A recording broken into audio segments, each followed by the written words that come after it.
sanai shitajani che yudamung kitabele ajirongai mishani che daiskanmu toy ngasai skuramai mishani yong yong daigin wang toy no singayang mugisani tonsulet break shape skon ngasai masola tatange ong sing kang rong nga ma chu she rong ai mai shani with your uga masola tatange ong sing kang rong nga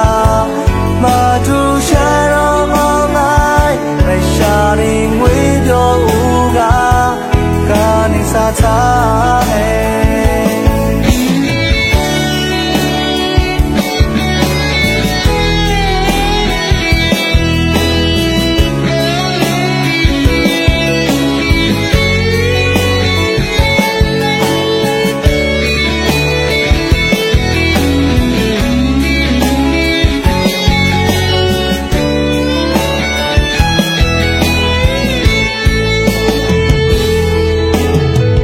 sanai shitajani che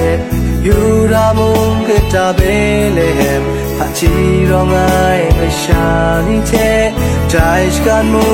try ngasai skuramai mishani yong yong daigin wang chai no singaya mugisani tonsulet grai gishape skon nasai masola tatange ong sing kang rong uga ma chu she rong ai mai shani ngui pyo uga masola tatange ong sing kang rong uga ma chu she rong ai mai shani ngui pyo uga kani sa ta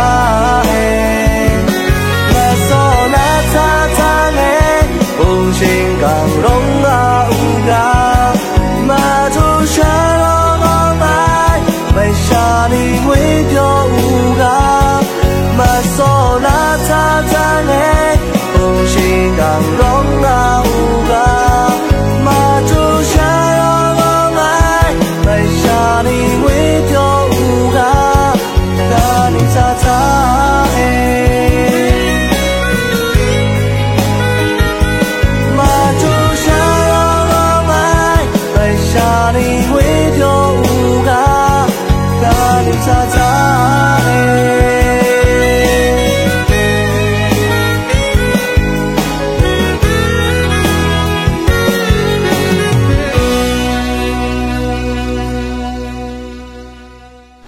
Hello, Niba, Merry Christmas, Rayoga. Merry Christmas to Lu 7 Jog Rai Gabuai. Ya, Niba go Christmas. Tadu wa shlo gra ko khamsha rai gra ko pu rai kachi mi sun dan yari Christmas tadu na she ko pu la anteng yong be khe khang la nam du yesu singai wa star rem jo kai ko pu mung kan ting ma yong kai ko pu na re una ka ma re na ne Christmas ten tu yang go nang chu ta de ma ani ba na chang de ma chan ma kai cha yong kai cha jo kai ko pu yong phe December sta go shin kim shani phe khe khang la na ma du yesu christu shingai sawai nguna mong kan go na ma sada themrian an themu krai ko pu ga ai yana zo na ni ba ko pu ma jo mu krai ko pu ga ai ni ba phe yu nga ni ba phe kun chong nga ni phe ka khong ai khong sun ya ri